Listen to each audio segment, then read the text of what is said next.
자, 그러면 그 오늘 첫 번째 그 시간으로 재무관리 파트에서 좀 나왔던 그 기출 문제들 한번 좀 간략하게 좀 보고, 그다음에 유제들을 제가 각 기출 문제별로 한 2개씩 이제 뽑았거든요. 그래서 그거 이제 잠깐 한번 우리가 아이디어 생각해보고, 그다음에 이제 풀이 좀 해보고 뭐 그런 시간을 가져볼게요.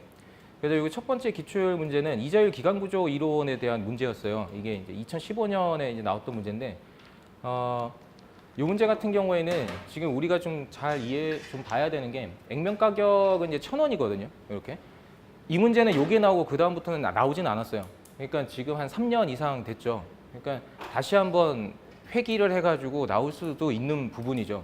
그러니까 지금 우리 문제 출제되는 그 상황들은 캐펜 많이 나올 것 같지, 계속 나올 것 같지. 캐펜 정확하게 캐펜 문제는 딱 한 번인가 밖에 안 나왔어요.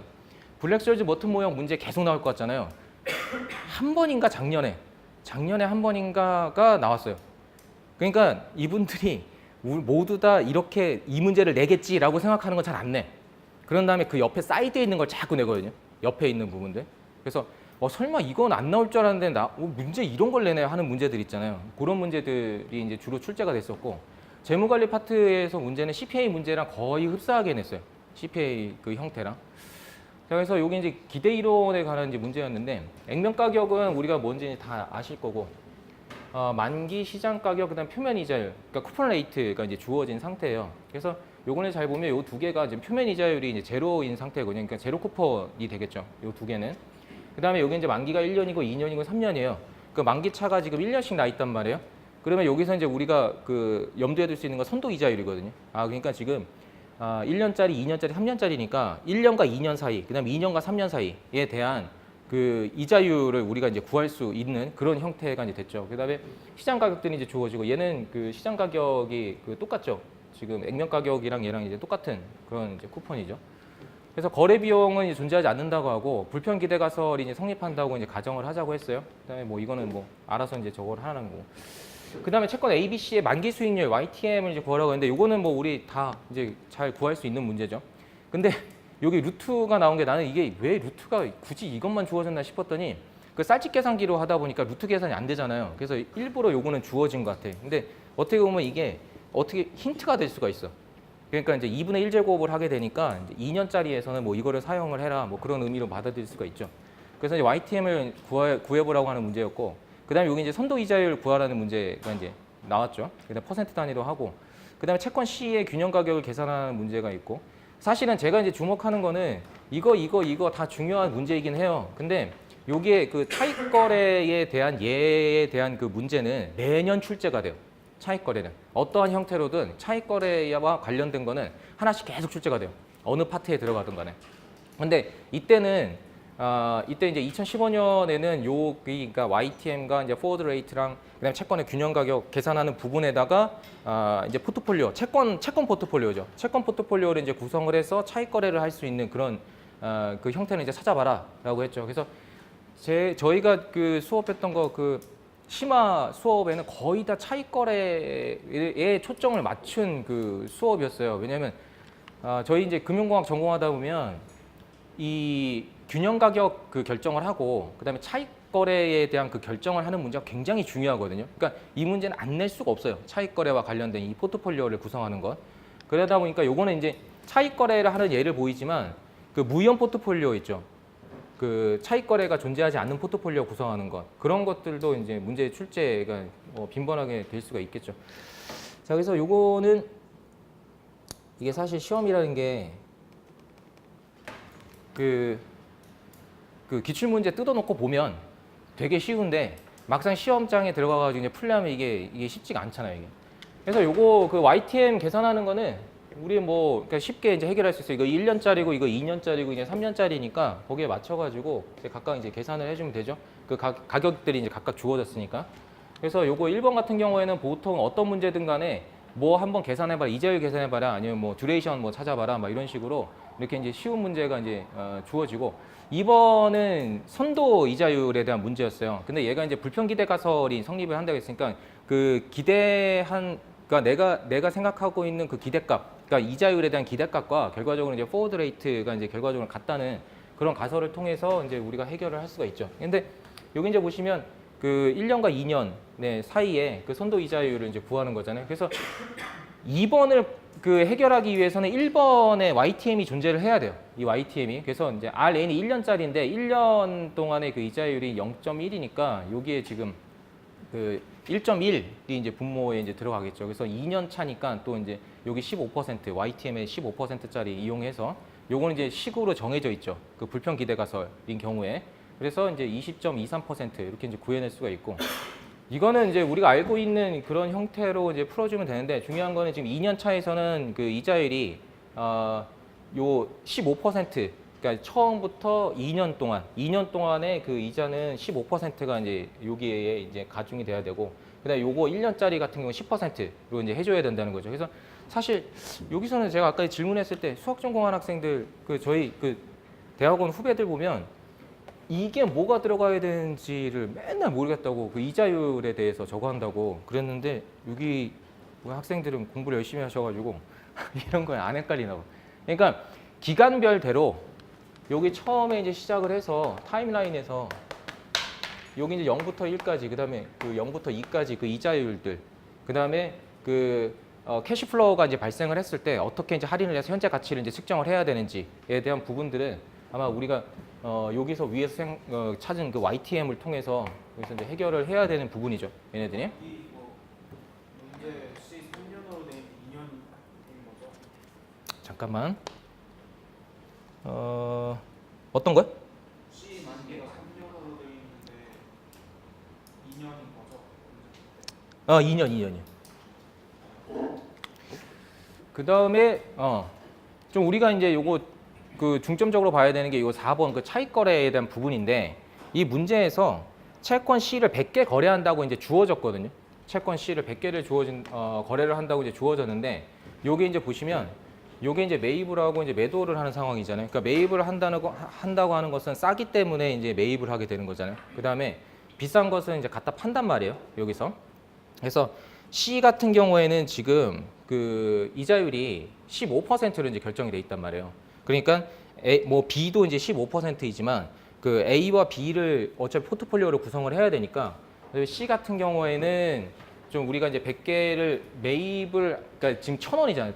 아까 1,000원이었나? 1,000원에 100개를 이제 구매를 했으니까 지금 만약에 매입을 한다고 한다면 여기서 이제 캐시플로우는 나가게 되겠죠, 얘가.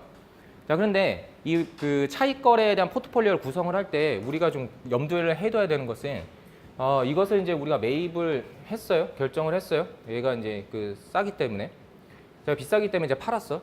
그러면 그 얘를 샀는데 얘가 1년도 말과 2년도 말에 각각 어떻게 캐시플로우가 발생하는지를 먼저 봐야 돼요, 사실은 얘를 가지고. 그러면 얘가 지금 샀기 때문에 여기 15%, 그 다음에 여기 마지막에 이제 페이스 밸류랑 이제 15%에 대한 그 이자와 함께 같이 이제 받게 된단 말이에요. 그러면 이것과 이것을 맞춰줄 수 있게끔 이 A와 B를 선택을 해야 돼요. 그러니까 이 A 같은 경우에 공매도를 하는데 이 개수를 결정을 할 때에 얘가 1년 뒤에 1년도 말에 여기서 마이너스 그 15,000원이 나와서 여기서 이제 제로가 되게끔 이제 만들어줘야 돼요, 얘를. 그 다음에 요거 채권 B 같은 경우는 이제 2년짜리잖아요. 2년짜리니까 2년 뒤에 얘의 캐시플로우가 이제 어떻게 발생을 하는지.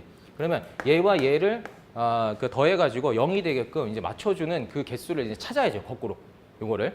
그러니까 채권 C에 대한 그 현금 흐름들이 발생을 하면 그 현금 흐름들을 통해서 나머지 얘네들의 포트폴리오를 구성을 하는 거예요.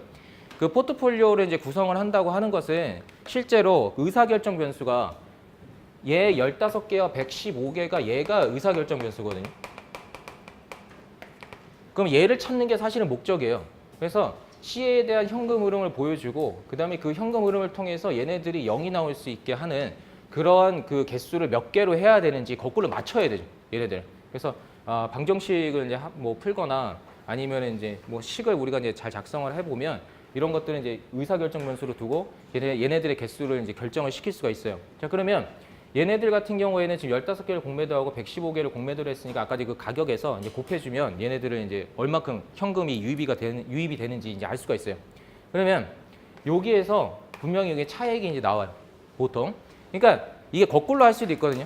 여기를 이제 제로로 맞추고 여기에서 차익이 발생하게 맞출 수도 있어요.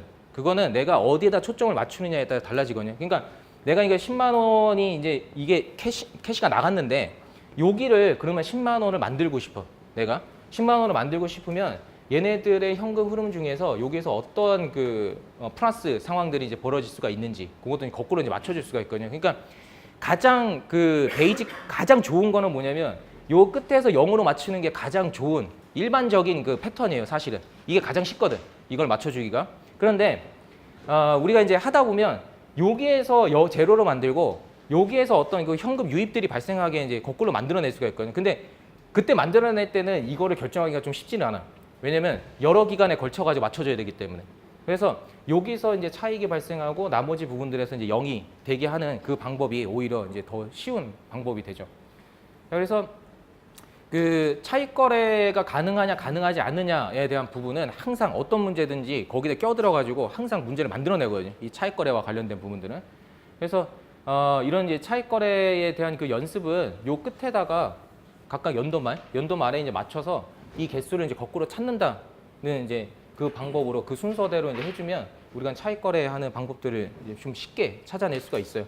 그러니까 아마 이제 문제들은 이제 풀다 보시면 채권 포트폴리오에서 이제 만들어지는 경우도 있고 아니면 이제 주식과 이제 채권을 결합을 시켜가지고 만들어진 포트폴리오 또 아니면 이제 선물 옵션, 선물과 이제 옵션을 이용해서 차익 거래를 이제 만드는 그 과정들 그런 과정들에서 이 문제들이 이제 빈번하게 출제가 되는데 중요한 건 뭐냐면 패턴은 똑같다는 거예요. 그 포트폴리오 만드는 패턴은. 그래서 우리가 신경 써야 되는 부분은 사실 이게 제일 중요해요. 사실은 개수를 정하는 거. 포트폴리오 이론에서 저게 이제 의사결정 변수가 되기 때문에. 자, 그래서 요거랑 이제 비슷한 문제를 제가 두 개를 발췌를 해왔는데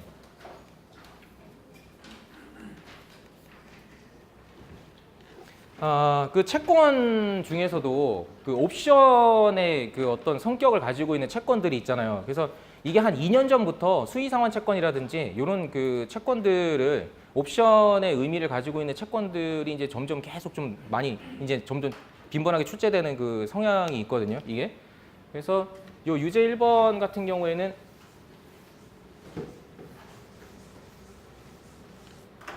수의 상환을 이제 할 거냐 말 거냐의 문제예요. 이 수의 상환 채권 같은 경우에는 이게 콜옵션의 이제 성격을 가지고 있는 거죠. 사실은 이거의 의미를 좀 알고 있어야 이 문제를 해결하는데 이제 쉽게 이제 해결할 수 있어요. 근데 여기 문제에서는 여기 이제 이것의 가격으로 채권을 매입할 수 있는 권리를 갖는다라고 이제 주어졌으니까 우리가 이제 콜옵션의 성격을 가지고 있구나라는 것을 이제 알 수가 있어요. 여기서. 그래서 이제 액면가가 이제 100만 원이고 표면 이자율이 10%, 만기가 5년짜리 그 수의상환 채권을 이제 발행을 했어요. 이 기업에서. 그래서 그 현재의 이자율이 12%라고 했을 때 물음에 이제 답하라고 했는데 여기 이제 보시면 이자율이 12%가 계속 유지되는 상황. 그다음에 2번 같은 경우에 2년 후에 이자율이 8%로 이제 하락할 거라고 이제 확신하고 있어요. 그러니까 이자율이 변했을 때 이 전략이 어떻게 바뀌는가를 이제 보는 문제죠. 여기서. 그래서 수의상환 채권의 가격은 얼마나 평가가 되는지 그리고 일반 채권의 가격은 얼마나 평가가 되는지 이제 비교를 해봐라 이거죠. 이 채권이 어떻게 보면 이제 언더라잉 에셋이거든요. 기초자산이 되는데 그 기초자산의 가격이 어떻게 결정되느냐에 따라서 이 채권, 그러니까 수의상환 채권, 그러니까 수의상환을 행사를 할 거냐 말 거냐의 문제가 되는 거죠. 그러니까 결과적으로 이거는 콜옵션의 이제 문제랑 동일하게 이제 되는 문제가 되는 거죠. 이게. 그 다음에 이제 3번 문제 같은 경우에는 2년 후에 예상과는 좀 달리 이자율이 6%로 이제 또 하락을 했어요. 그러니까 8%로 하락할 것이라고 생각을 했는데 6%로 이제 하락할 거라고 이제 했단 말이에요.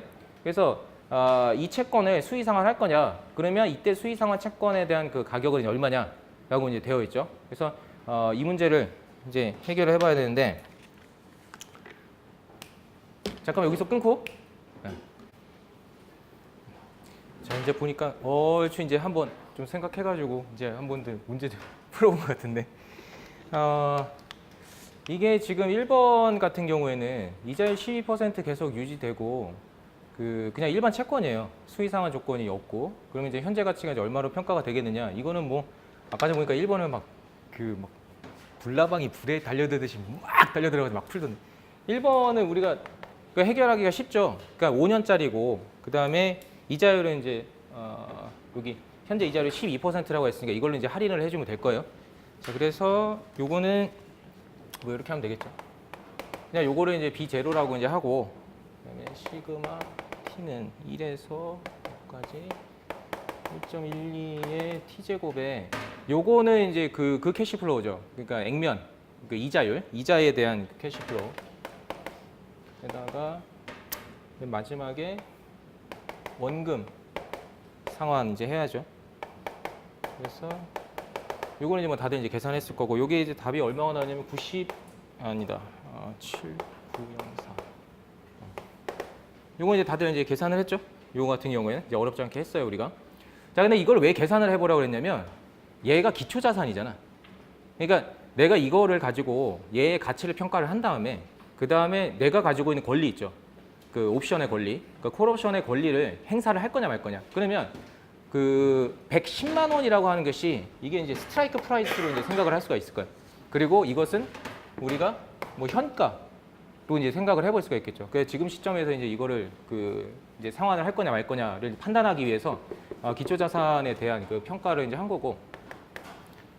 자, 그다음에 이제 2번은 2년 후에 그 이자율이 8%로 이제 하락을 한단 말이에요. 그러면 지금 이제 현재 시점에서 1년, 2년 이제 이거는 됐어요. 그다음에 이제 3, 4, 5 이렇게 이제 되겠죠. 5년이니까 3, 4, 5. 근데 2년 후에 이자율이 이제 8%로 이제 하락을 할 거기 때문에 이 세 기간에 대해서 지금 이자율이 이제 8%로 이제 상환을 한 시점에서 지금 그러면 내가 이때 수의상환 채권 가격은 이제 얼마로 평가되냐? 그러면 일반 채권의 가격은 이제 얼마가 평가가 되겠느냐라고 이제 해봐야 되는 거죠, 이거를. 자, 그래서 여기에서도 우리가 수의상환은 그냥 스타라고 이제 그냥 보통 이제 표기를 많이 하니까 스타라고 하고, 그냥 이거는 표기라고. 그러니까 요거는 답안을 쓸 때 요거를 이제 노테이션을 이게 정의를 해주세요. 이런 같은 경우, 그러니까 꼭 제로를 이제 쓰지 않아도 상관없어요. 그러니까 보통 이제 얘가 채권이니까 채권은 그냥 우리 일반적으로 어떻게 하냐 B로 많이 표현을 하거든. 얘를. 그러니까 뭐 B 스타든 아니면 B든 아니면 B 제로 스타든 뭐 B 제로든 이런 식으로. 제로라고 하는 의미는 현재 가치라고 하는 의미이기 때문에 이렇게 이제 하고 얘를 뭐 수의상환 채권의 이제 가치다. 그리고 이거는 일반 채권의 가치다라고 이제 정의를 해준 다음에 그 다음에 이제 이거에 대해서 이제 저거를 해주면 되죠. 그러니까 이거 그 가치평가를 이제 해주면 돼요. 자, 그래서 그 2000년도 말에 일반 채권의 그 가치는 그러니까 2000년도 말에 일반 채권에 대한 가치는 세 개 년도에 대해서 이제 할인을 해줘야 되는 거죠. 그러니까 세 기간에 대해서. 근데 얘가 지금 어떻게 됐냐면 T는 1부터 이제 세 기간 동안에 이자가 1.08의 T 제곱에 이렇게 이제 돼야겠죠. 이거에 대해서 현금 흐름이 이렇게 발생을 하고 그 다음에 이제 페이스 밸류에 대해서 1.08에 이제 할인을 해줘야죠. 그러니까 여기에 있는 거를 한 기간, 두 기간, 세 기간 할인해서 지금 이 시점에서 여기에서의 그 채권 가격이 이제 얼마냐를 이제 평가를 하는 거예요. 그러니까 지금 내가 있는 시점이 이 시점이에요. 이 시점이고, 그러니까 실제로 만약에 이런 일들이 일어난다면 어떻게 이제 될 것이냐, 그러니까 시나리오를 짜고 있는 거예요, 지금 현재. 그래서 세 기간에 대해서 할인을 해서 일반 채권에 대한 그 가치를 이제 평가를 했어요. 이게 이제 기초 자산이 되겠죠. 이게 결과적으로. 그래서 이것이 얼마가 나오냐면 1,542원. 이렇게 이제 나와요. 얘가. 자, 그런데 요거랑 지금 행사가랑 이제 비교를 하니까 이제 행사가가 더 비싸요, 이게. 그러면 굳이 이걸 행사를 할 필요가 없거든. 그냥 그 권리는 이제 포기를 하는 게 낫잖아요. 그러니까 이 수의상환 채권이라고 하는 것이 그 가치가 결과적으로 일반 채권이랑 가치가 같게 되겠죠. 얘가. 자, 그래서 얘는 이제 동일하게 되니까 이것은 결과적으로 이 수의상환 채권의 이제 가치랑 이제 동일하게 이제 될 것이다라고 이제 우리가 평가를 할 수가 있죠. 자, 그러면 그 일반 채권의 가격이 이제 얼마로 평가가 되느냐, 그리고 수의상환 채권의 가격은 수의상환 채권 같은 경우에는 결과적으로 얘랑 이제 같아질 텐데, 그죠? 얘랑. 자, 그러면 이 시점에서 이제 그렇다는 얘기고, 그러면 현재 시점에서 가치를 평가를 해야지, 이제. 현재 시점. 그러니까 여기에서 이런 일들이 일어날 거야 라고 우선 평가를 했던 거고, 그 다음에 여기 0시점에서 지금 그러면 가격이 이제 어떻게 평가를 해야 될 거냐를 이제 우리가 생각을 해줘야 되니까 이것을 이제 두 기간에 대해서 다시 더 이제 할인을 해줘야 되는 이거에서. 그래서 시그마 T는 1에서 두 기간, 그다음에 1.12 T, 그다음에 그 현금 흐름이 이렇게 발생을 했죠. 1.12의 제곱 1051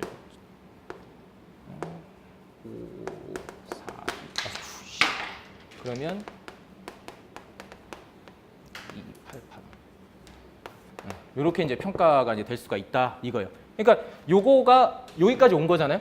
그럼 이거를 2기간 다시 할인을 한 거야.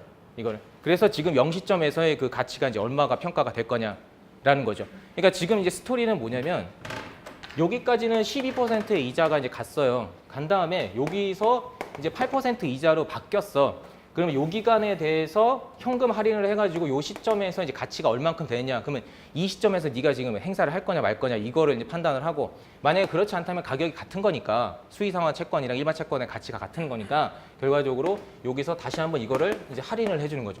이 현금 흐름들 마찬가지로. 그죠? 자, 그래서 여기 뭐 1,007,288원이 된다. 이렇게 이제 측정을 하면 되고. 그 다음에 요거는 2년 후에 8%로 하락할 것으로 예상을 했는데 이자율이 6%로 하락을 한다 이거예요. 그러니까 좀 이자율이 이제 바뀌었죠 다시. 이때 그 이 채권을 수의상환 할 거냐, 그때 수의상환 채권 가격은 얼마냐. 그러니까 우리가 예상하기는 요거는 안 되는 걸로 했으니까 요거는 이제 되는 걸로 한번 보여줘라. 뭐 이렇게 되겠죠. 그래서 일단 마찬가지로 여기서 이제 할인을 하는 거예요. 똑같은 방법을 하는데 이게 이제 8%가 아니고 6%로 이제 할인을 해야겠죠. 6%로 이제 할인을 하니까 분명히 가격이 더 높아질 거야. 그렇잖아요? 그래서 이 가격이 이제 얼마가 나오냐면, 지우개 뭐 여기가 있네.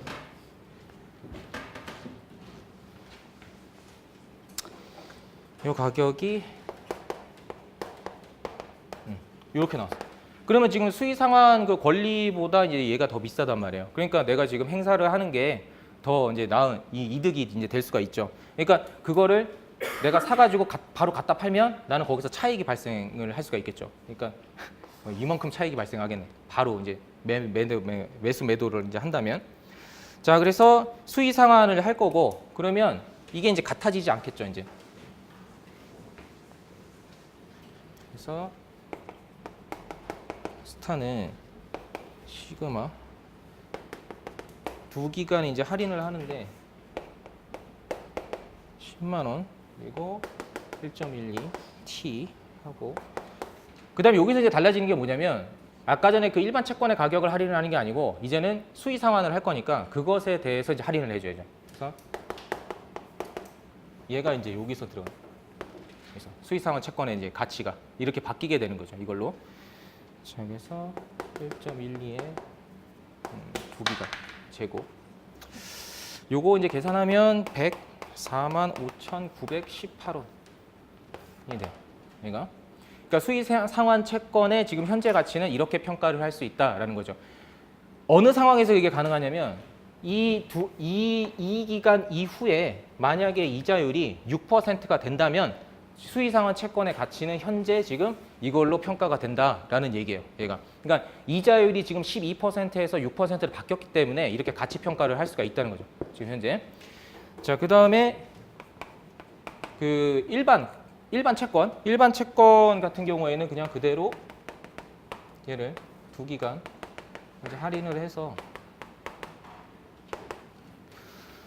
그리고 얘는 아까 전에 이제 처음에 우리가 계산했던 게 110만 6천 뭐 그거였죠. 그래서 110만 6,920원에 대해서 이제 할인을 해야겠죠. 이렇게. 그러면 일반 채권의 가치는 이렇게 평가가 되죠.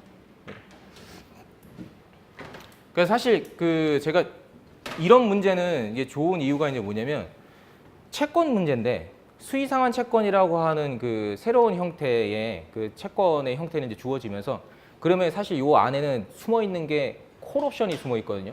그 콜옵션이 이제 숨어 있는 상황에서 얘네들의 가치 평가를 지금 어떻게 할 것이냐. 그래서 타임라인에서 지금 뭘 하고 있는지에 대한 부분들 그거를 이제 연습을 할 수가 있고 그 다음에 수의상환 채권의 가치를 우리가 이제 어떻게 평가를 할 수 있는지.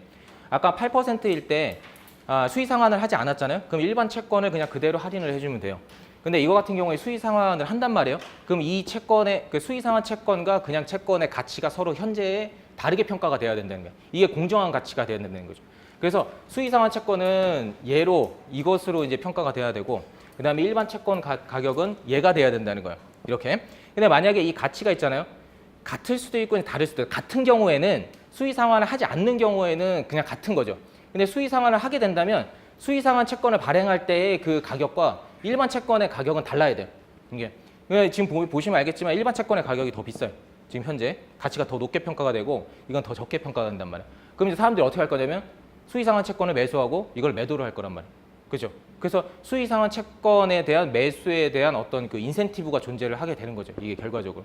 그래서 이 문제를 통해서 좀 이런 것들을 연습할 수가 이제 있으니까 꼭 이 문제가 아니더라도 우리가 연습해야 되는 문제는 어떤 거냐면 이 타임라인 위에서 할인을 할 때에 이런 콜옵션과 같은 이러한 그 채권의 이런 상품이 존재를 할 때에 우리가 이제 어떻게 이 가치를 평가를 할 수 있느냐에 대한 것들을 이제 연습할 수 있어서 한번 우리가 같이 해봤어요. 자, 그 다음에 두 번째 문제.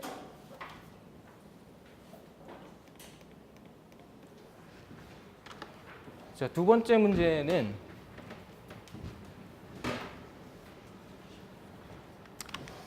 자, 매기 만에 7% 표면 이자를 지급하는 요것도 지금 30년 만기 채권이에요.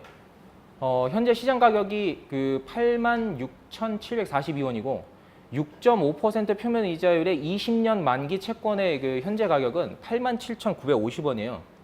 그 여기까지가 이제 그 현재 시장에서 관찰되고 있는 상황이에요. 얘가. 근데 채권 시장 분석가가 5년 후에 25년 만기의 채권은 8%의 만기 수익률을 이제 가질 거고 15년 만기 채권은 7.5%의 만기 수익률을 가질 것으로 예측을 했어요.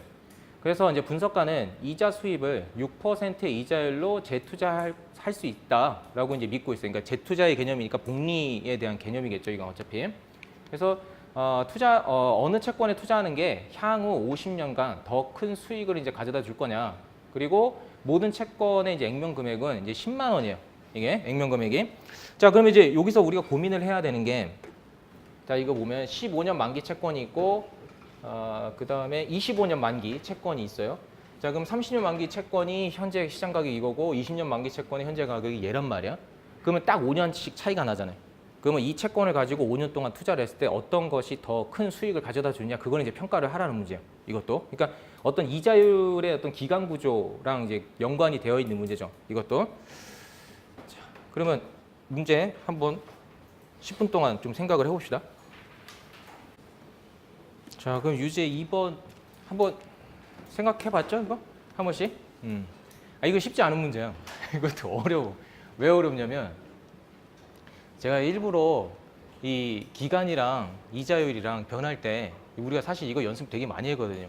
그러니까 이런 부분에 대해서 사실은 이제 제 생각에는 앞으로 좀 더 계속 문제가 많이 나오지 않을까. 올해 이런 형태의 문제 나오면 진짜 나 고마워야 돼. 왜냐면 채권과 그러니까 화폐 시간 가치 개념에서 채권이랑 연결될 수밖에 없는데 그 채권에서는 이 기간 변동이랑 그 다음에 어떤 그 뭐랄까 이자율 변동 요게 가장 어려워요, 사실. 그런 문제들이. 근데 이것도 이제 보시면 알겠지만 여기서 내가 투자하는 거는 이게 30년짜리랑 20년짜리를 투자를 하는 거예요. 근데 문제가 있어. 5년 동안 내가 그 향후 5년간 그 수익을 가져다 주는 거잖아요. 그러면 이제 현재 시점에서 내가 이제 투자를 한다 이거야. 그러면 1, 2, 3, 4, 5 여기 5죠. 여기에서 가치가 이제 얼마가 평가가 될 거냐 이게 중요하잖아. 얘가. 그런데 요 뒤에 이런 게 주어졌다. 25년 만기 채권의 8%의 만기 수익률이 주어졌단 말이에요. 제가 잘 보시면 알겠지만 여기에서 내가 30년짜리를 투자를 하는데 이게 중요한 게 뭐냐 5년대의 그 가치 평가는 5년이 만기라서 5년째에 페이스 밸류까지 나한테 주는 게 아니잖아요. 이게 얘의 가치 평가는 어차피 이 뒤에 30번째 그러니까 한 기가 이제 1년이라고 하면 요때에 나온 것까지 다 할인을 해가지고 와야 돼요. 그냥 이렇게 와야 된단 말이야. 근데 여기에 뭐가 주어졌냐면 25년 만기 채권의 8% 만기 수익률이 주어졌잖아요. 그러면 여기서부터 여기까지 25년짜리 만기 채권이 이제 있다. 여기에 25년짜리. 그 다음에 여기에 5년 동안 내가 이걸 투자를 하고 그 다음에 이것이 25년 동안 쭉 갔을 때의 이 그 가치를 내가 할인을 해서 여기에 5년째의 그 가치를 평가를 이제 하고 여기에서는 내가 투자를 했으니까 그거에 대해서 현금 흐름이 발생을 하면 미래 가치가 또 결정이 되겠죠. 이게. 자, 그래서 요거 30년 만기 채권이 지금 7% 표면 이자를 주고 액면 금액은 10만 원이었단 말이에요. 그러면 지금 7천 원씩 그 저기 캐시플로우가 이제 발생을 하죠. 나한테. 그러면 7천 원씩 캐시플로우가 이제 발생을 하니까 이 첫 번째 그 7천 원 이제 받은 거. 근데 여기 7천 원 받은 거는 그냥 7천 원. 그렇죠? 그다음에 여기에서 받은 거는 5기간. 7천 원에 대해서 1.6% 이자로 재투자하니까 뭐 한 번, 5번, 그죠? 그 다음에 7,000원에 대해서 1.06에 몇 번 가는 거야? 하나, 둘, 셋, 넷, 5번. 그 다음에 뭐 4번 이런 식으로. 4번, 4번이구나. 요거는 그 저거니까. 4번, 3번 해서 뭐 이렇게 이제 얘네들이 이제 쭉 더해지겠죠. 이거는 여기서 내가 이제 투자를 했을 때 재투자를 하는 그 미래 가치에 대한 거는 여기 이제 나올 거예요, 얘가. 그래서 요거 이제 정리를 해보면 저 부분 저기서 이제 투자를 했다. 만약에 30년짜리 채권을 그 5년 뒤에 그 가치는 7,000원, 그다음에 7,000원, 1.06 쭉 해서 7,000원에 1.06에 요거까지. 자, 그다음에 요 이후에 대한 그 가치는 25년 만기의 만기 수익률을 가지고선 이제 가치를 평가를 하면 되겠죠. 그래서 시그마 여기서는 현금 흐름이 지금 T는 1부터 25까지 여기에 1.08이라고 했죠. 8%. 그리고 T제곱하고 7,000원 하고 나서 그 다음에 맨 마지막 이제 페이스 밸류 10만 원. 10만 원이죠. 10만 원에 대해서 1.08, 25 이제 할인을 해야 되고. 그러면 얘네 둘이 여기 기간 동안에 그 현금 흐름에 대한 다 5년 차의 그 가치가 이제 만들어지죠. 그러면 이 가치와 그 다음에 내가 저기서 투자를 했을 때 5년 지났을 때 재투자하는 그 가치가 이제 합해져가지고 결과적으로 이제 30년에 5년도, 5차년도 말에 그 30년 만기 채권에 투자를 했을 때 투자 가치가 되는 거예요. 이게. 그래서 요 가치가 이제 얼마가 평가되냐면 12만 8,785원이에요. 근데 궁금한 게 네. 저기 미래연금 흐름에서 7,000원도 이자율로 재투자할 수 있다는 가정입니다. 요거 여기서 어디 있냐? 저는 그러니까 아. 미래에 발생할 7,000원도 그 이자율로 반영해서 현금 흐름이 발생한다고 생각하고 그럼 그래가 이거를 6%로 할인했어요? 그러니까 밑에는 1.08로 두고요. 요거? 네. 그리고 1.06의 t에 마이너스 1제곱 했거든요. 그 항에다. 어디 항에다가? 그러니까 예를 들어서 6년 차에 7,000원이 발생하면 그 7,000원이 7,000원으로 남는 게 아니라 여기 6년 차에 7,000원. 네. 그거를 재투자할 수 있으니까. 미래에. 네. 그러면은 그래서 이게 미래 가치까지 다 쫙 작업해가지고. 1.06에 24제곱을 곱한 응, 만큼 응. 곱해진 다음에 효과로 땡기면 수익률로 땡기면 6.08에 25제곱 계산이 되잖아요. 무슨 얘기인지 알겠어. 그런데 이제 만기 수익률이 주어져가지고 그게 평균 수익률이잖아 어차피. 그래서 만기 수익률을 하면 그런 거 고려할 필요가 없어. 비슷하게 나왔을 것 같은데? 그렇게 하면 어차피 만기 수익률 구할 때 그렇게 구하자 우리. 그 평균 그 수익률을 이제 구해야 되니까 아마 그 개념을 얘기를 하는 것 같아. 이거는 문제에서 그냥 만기 수익률이 이제 주어져가지고 YTM 여기서 지금 만기 수익률이 주어져서 그것까지는 고려할 필요는 없어. 그래서 여기 이제 나왔는데 이게 지금 우리가 20년짜리랑 비교를 해야 되잖아요. 20년짜리랑 비교를 해야 되니까 이게 이제 투자 수익률을 구해야 돼. 얼마만큼의 이제 투자 수익률이 이제 발생을 했느냐.